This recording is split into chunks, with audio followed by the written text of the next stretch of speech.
Good morning, students. Welcome back to online class.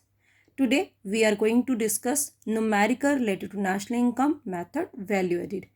Previous video के अंदर बेटा हमने डिस्कस किया वैल्यू एडिड मेथड क्या है, इसके डिफरेंट फॉर्मूलेज क्या हैं, और इसके साथ साथ हमने नेक्स्ट वीडियो के अंदर डिस्कस किया था नेशनल इनकम को कैलकुलेट करते समय किन चीज़ों को इंक्लूड किया जाता है। आज हम उन दोनों वीडियोस को यूज़ करके नेशनल इनकम के न्यूमेरिकल्स को सॉल्व करने की कोशिश करेंगे। So today I have taken 5 numerical.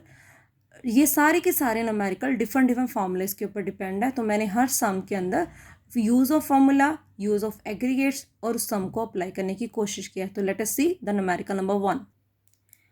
First numerical के अंदर in an economy the following transaction took place. Economy के अंदर ये ट्रांजैक्शन, ये लेन देन सौदे हो रहे हैं। Firm A sold firm B goods 80 crore to firm C 50 crore and to household 30 crore. Firm A ने बी फर्म को सामान बेचा, सी को बेचा और हाउस होल्ड को अमाउंट इज गिवन। देखो बेटा, जो पर्सन सामान सेल कर रहा है, सोल्ड कर रहा है, उसके लिए वो सेल है, और जो खरीद रहा है उसके लिए वो परचेज है। यहाँ पर ए फर्म ने बी फर्म को 80 करोड़ का सामान सेल किया है, सी फर्म को 50 करोड़ का, हाउस होल्ड को 30 करोड़ का, और जो हमारे पास 10 करोड़ उनके पास अनसोल्ड मटेरियल रह जाता है। तो यहाँ पर sale plus unsold material change in stock का फॉर्मूला यूज हो सकता है। देन सेकंड गिवन है अगली बी फर्म ने भी कुछ सामान सोल्ड किया। B firm sold to C of 70 crore to D 40 crore and value of 30 crore are export and value of 5 crore to was sold to government. कहते B firm ने सी firm को 70 करोड़ रुपए का सामान सेल किया, डी को 40 का, और कुछ चीज़ें उसने 30 करोड़ की एक्सपोर्ट कर दी, और 5 करोड़ रुपए का सामान उसने गवर्नमेंट सेक्टर को दे दिया। This is related to first question. हमें कैलकुलेट क्या करना है, value of output of firm A and firm B, and second क्या है, value added by firm B. तो हमें पहले फर्म ए की वैल्यू एडिड चेक करनी है, फिर फर्म बी की, और उसके बाद फर्म बी ने कितनी वैल्यू ऐड किया है। तो let us start with the solution.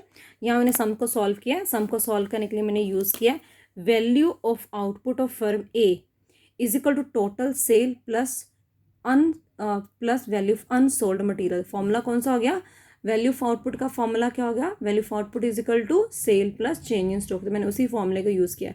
तो सम के अकॉर्डिंगली फर्म ए ने बी को सामान सेल किया था, तो मैंने लिखा sale to firm B, sale to firm C, sale to household and value of unsold material. तो यहाँ फर्म ए ने जिसको सामान सोल्ड किया है, तो 80 करोड़ रुपए का सामान बेटा उसने सोल्ड किया था फर्म बी को, 50 करोड़ का सेल किया था फर्म सी को, 10 करोड़ का मटेरियल सोल्ड किया था हाउस होल्ड का, और उसका 10 करोड़ का material unsold that is a change in stock में रह गया था। तो हमने इन तीनों को इन सबको ऐड कर लिया, तो हमारे पास आ गया 80 plus 50 plus 30 plus 10 is equal to 70 crore. This is known as a value of output by firm A. तो फर्म ए की आउटपुट कितनी हुई, हमने फर्स्ट लाइन जो हमारे पास एज इट गिवन थी हमने इसको फॉलो किया। तो अगर बेटा हम फर्म बी की निकालेंगे, तो फर्म बी ने किसको सोल्व किया है, उसने सी को सोल्ड किया है, डी को सोल्ड किया है, कुछ एक्सपोर्ट किया, कुछ गवर्नमेंट को दिया। सी को कितना सोल्ड किया, 70, डी को 40, और कितना एक्सपोर्ट किया, दैट इज 30, और कितना उसके पास कितना उसने गवर्नमेंट को, that is 5 crore. 70 plus 40 plus 30 plus 5, हमारे पास कोई अनसोल्ड मटेरियल नहीं है, तो इसके अंदर अनसोल्ड मटेरियल नहीं आएगा। तो हम इन चारों को ऐड कर लें, तो हमारे पास बी फर्म की वैल्यू एडिट आ जाती है। तो लेट अस चेक। ऐसे ही नाउ सी हियर, मैंने उसी फॉर्म में लिखा है value of output of firm B, sale to firm C, sale to firm D, export and sale to government. 70 plus 40 plus 30 plus 5 is equal to 145 crore. ये हमारे पास B firm की sale आ गई। अगर बाई चांस इस क्वेश्चन के अंदर पूछ ले किस फर्म की किस फर्म की वैल्यू ऑफ आउटपुट ज़्यादा है, तो एक हमारे पास 170 है और दूसरी हमारे पास 145 ही है। यू कैन से फर्म ए की सेल ज़्यादा है और फर्म बी की सेल कम है। क्वेश्चन किसी फॉर्म में आ सकता है, पर आपको सिर्फ उस सम के अंदर वैल्यू ऑफ आउटपुट निकालने के लिए मेन फार्मूला क्या है, वो हमें आना चाहिए sale plus change in stock. उसके बेटा उन्होंने क्या पूछा हमसे, वैल्यू एडिड बाय फर्म में। तो वैल्यू एडिड बाय फर्म में value of output of value added by firm B की हमने अभी वैल्यू ऑफ आउटपुट निकाली है, और इसके अलावा अगर आप पहले वाला पोर्शन चेक करते हो कि फर्म ए ने कुछ सामान बी से परचेज किया था, मैंने आपको पहले बताया जो हम सेल करते हैं वो वैल्यू ऑफ आउटपुट में आ जाता है, जो फर्म कहीं और से परचेज करती है वो इंटरमीडिएट कंजप्शन में आता है। तो 145 रुपीज़ का करोड़ का सामान तो फर्म बी ने सेल किया है, लेकिन उस सेल के लिए उसने 80 करोड़ रुपीज़ का सामान फर्म ए से बाय किया था। तो यहाँ पर वैल्यू एडिड कितनी हुई, फर्म बी का 80 करोड़ फर्म ए से 80 करोड़ रुपए का कच्चा माल रॉ मटेरियल लेने पर उसने 145 करोड़ रुपए का सामान तैयार किया। तो कितना सामान उसका वैल्यू एडिड हुआ, दैट इज ए 65 करोड़। तो हमारे पास बेसिक फॉर्मूला क्या हुआ, GDP MP is equal to value of output minus intermediate consumption. और वैल्यू ऑफ आउटपुट निकालने के लिए बेटा हमने क्या यूज़ किया, sale plus change in stock. तो अगर आप इस सम को ध्यान से पढ़ते हो तो कोई भी sum, firm X, firm Y, firm Z, firm A B C, सिर्फ समझना है किस फर्म ने किसको सामान दिया है और किस फर्म ने सामान परचेज किया है। तो जो दे रहा है वो सेल है, जो खरीद रहा है वो परचेज है। उसको साइड पे लिखते जाओ और सम को कैलकुलेट करते हो, तो you can do such a sum very easily. Now second sum, calculate gross value added at factor cost. तो gross value added at factor cost तो मीन क्या है, जीडीपी एट एफसी। तो जब हम सम सॉल्व करते हैं बेटा हम क्या निकालते हैं, जीडीपी एट एमपी। इसका मतलब पहले हम सम के अंदर जीडीपी एट एमपी निकालेंगे और अकॉर्डिंग टू एग्रीगेट्स की कन्वर्शन हमने डिस्कस की है, उन कन्वर्शन के हिसाब से हम इसको एफसी में कन्वर्ट करेंगे। तो इस सम के अंदर हमें क्या क्या गिवन है, दे हैव गिवन 8 टर्म्स। पहली टर्म है units of output, it mean Q is given, okay, Q is given, price is given, price given है हमारे पास बेटा, क्वांटिटी गिवन है ना बेटा, उसके बाद हमारे पास प्राइस गिवन है, और पी इंटू क्यू को क्या कर मल्टीप्लाई करते हैं बेटा हमारे पास क्या आता है, दैट इज अ सेल। तो हम यहाँ पर प्राइस और क्वांटिटी का फॉर्मूला पी इंटू क्यू का फॉर्मूला यूज करें। इसके अलावा हमारे पास क्या गिवन है, consumption of fix capital. Consumption of fix capital क्या कहते हैं, डेप्रिसिएशन। याद करो डेप्रिसिएशन के बहुत सारे नाम होते हैं, तो एक नया नाम जो हमने याद किया हुआ है that is a consumption of fix capital. ये भी हमारे पास गिवन है। इंटरमीडिएट कॉस्ट, हमने पिछली वीडियो के अंदर कहा था intermediate consumption mean cost about in non input factors. तो ये कॉस्ट वर्ड इसका है। Closing stock, opening stock, closing stock minus opening stock is equal to change in stock. ये चेंज इन स्टॉक होगा बेटा आपका। Then excise duty and sale tax, these are indirect tax. तो हमें सम को समझना है और सम को सॉल्व करने की कोशिश करनी है ना। हम फॉर्मूला क्या यूज़ करेंगे, basic formula, I have written in red lines. Basic formula GDP at MP is equal to value of output minus intermediate cost. लेकिन यहाँ पे बेटा सेल नहीं गिवन, तो सेल निकालने के लिए हम क्या यूज़ करेंगे, P into Q, price into quantity, और उसके बाद change in stock, closing stock minus opening stock given है, हम इसको यूज़ करेंगे। तो मैंने वैसे किया, मैं पहले जीडीपी एमपी निकालनी हुई। तो बेटा प्राइस कितना गिवन था, 30 करोड़, क्वांटिटी कितनी गिवन थी, 1000 करोड़। दोनों को मैंने मल्टीप्लाई किया, what I will get is sales, ये मेरी सेल आ गई। और क्लोजिंग स्टॉक गिवन था, ओपनिंग स्टॉक गिवन था। जैसे भी गिवन है, अगर 2000 पहले आता तो पहले लिखते हैं, अगर बाद में आता तो बाद में, माइनस प्लस का कोई टेंशन नहीं है, जो गिवन है उसको हम रूल्स के अकॉर्डिंगली यूज़ करेंगे। तो क्लोजिंग माइनस ओपनिंग 1000 आ गया, ये बन गई बेटा आपकी value of output. Intermediate consumption that is intermediate cost, वो 12000 गिवन है, हमने 31,000 में से 12,000 को माइनस किया, we get 19,000 that is GDP at MP. But हमारा क्वेश्चन क्या था, कैलकुलेट जीडीपी एट एफसी। यहाँ gross value added at factor cost, both are same, ये दोनों सिमिलर होती हैं। तो हम क्या करेंगे, जीडीपी एट एमपी में से नेट इनडायरेक्ट टैक्सेस माइनस कर देंगे। अब नेट इनडायरेक्ट टैक्सेस का फॉर्मूला क्या था बेटा, इनडायरेक्ट टैक्सेस माइनस सब्सिडी। अब इस सम के अंदर हमें सब्सिडी नहीं गिवन, और नेट इनडायरेक्ट टैक्सेस को भी डायरेक्ट फॉर्म में नहीं लिखा, उन्हें लिखा एक्साइज ड्यूटी और सेल टैक्स। कोई भी टैक्स बेटा जिसको पहले दुकानदार या फर्म का ओनर पहले खुद पे करता है और बाद में उसका बर्डन किसी और पे शिफ्ट किया जाता है, उसको हम इनडायरेक्ट टैक्स कहते हैं। तो एक्साइज ड्यूटी, सेल टैक्स कुछ इसी तरह के टैक्स होते हैं, जैसे आप कोरोना टैक्स है, जीएसटी है, वैल्यू टैक्स है, ये कुछ ऐसे ही टैक्स हैं जिसको हम डायरेक्ट इनडायरेक्ट टैक्स की फॉर्म में लेते हैं। तो हम इन दोनों टैक्स को, हमने ये नहीं देखना कि एक टैक्स लेंगे, अगर 10 टैक्स गिवन है तो बेटा आप 10 टैक्स ही लोगे, आप उनको ऐड करोगे। तो मैंने यहाँ पर क्या किया, मैंने लिया 19,000 19,000 माइनस इनडायरेक्ट टैक्सेस के दो पार्ट से, excise duty and sale tax. Subsidies not given, so I have taken zero. आप जब सम निकालने शुरू करोगे, प्रैक्टिस हो जाएगी, तब चाहे आप जीरो ना लिखो, पर मैंने आपकी सिंप्लिसिटी के लिए सम के कंसेप्ट को पूरा क्लियर करने के लिए मैंने इसके अंदर जीरो ऐड कर दिया।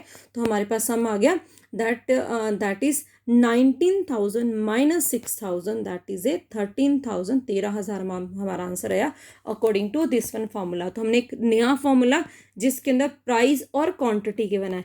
पिछले फॉर्म के अंदर हमारे पास फॉर्म ए और फॉर्म बी की बात थी, यहाँ पर हमें प्राइस और क्वांटिटी गिवन है। हमने P इंटू क्यू कर सेल को यूज़ किया और सम को निकाला। तो in this way we can calculate different sum of value added. Now look at the third numerical, calculate NDPFC.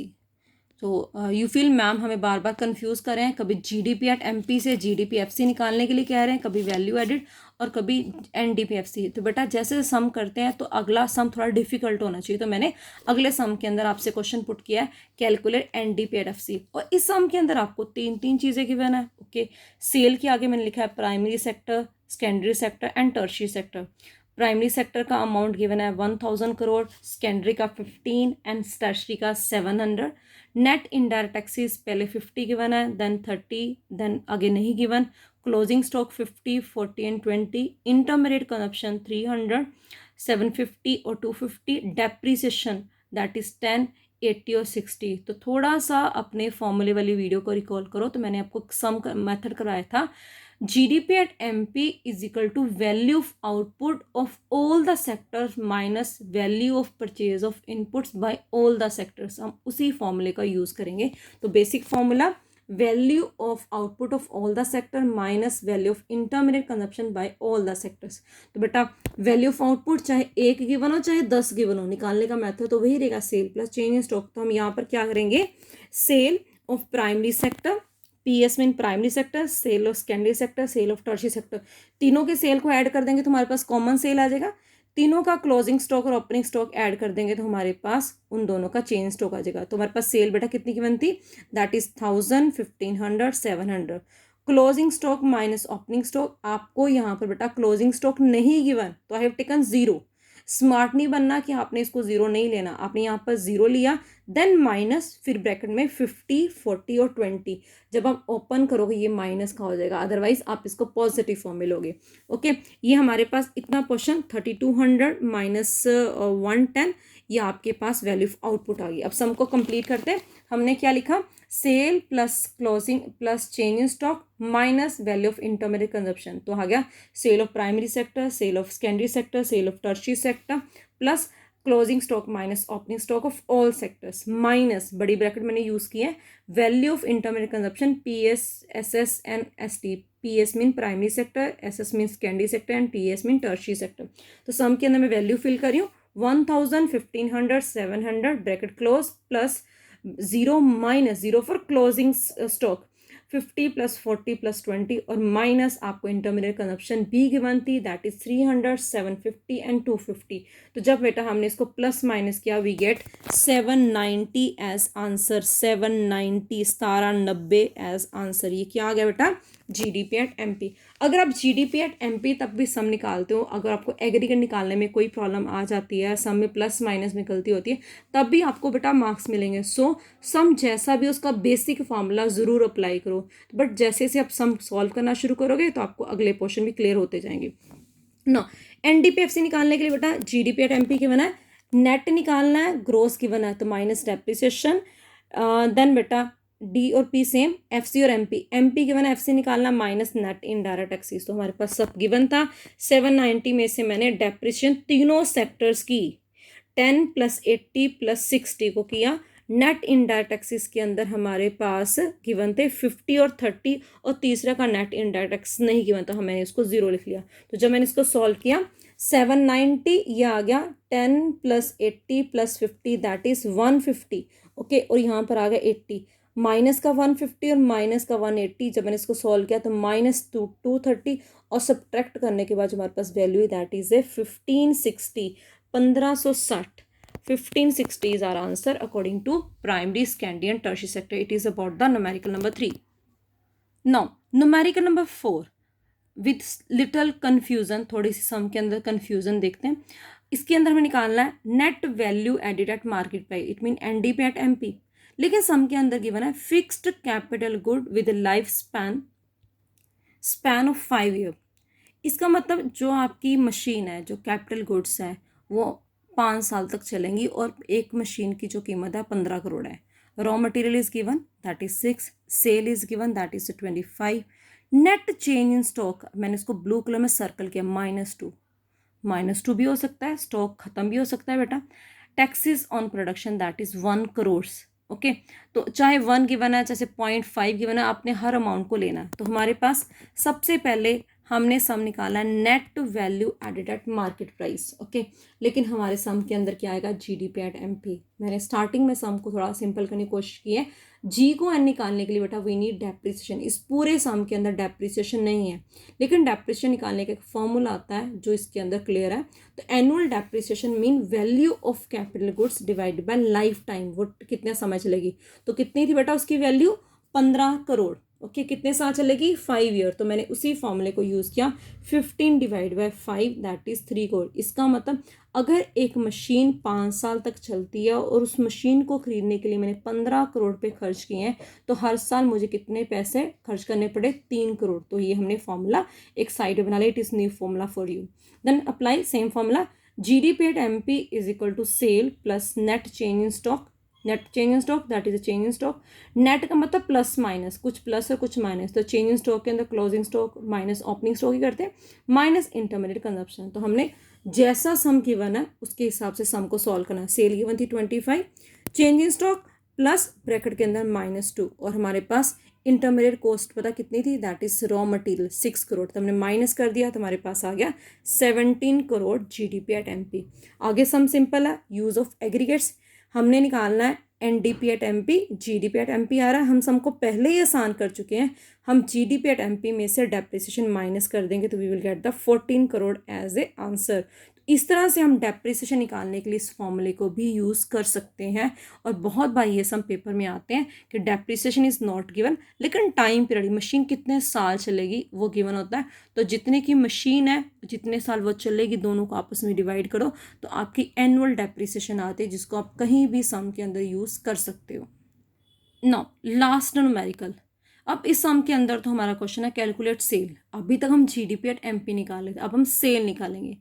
अब सेल निकालने के लिए सम के अंदर जितनी भी टर्म्स की बनी उसमें से कोई ना कोई एग्रीगेट्स, हमारे पास कितने एग्रीगेट होते बेटा, 8 aggregate. GDP at MP, GNP at MP, NDP at MP, NNP at MP, उन सबको एक साथ एफ सी लगा दो तो हमारे पास 8 एग्रीगेट्स बन जाए। कोई ना कोई एग्रीगेट, तो यहाँ पर एक एग्रीगेट गिवन है, gross value added at factor cost, it mean GDP at F C given है।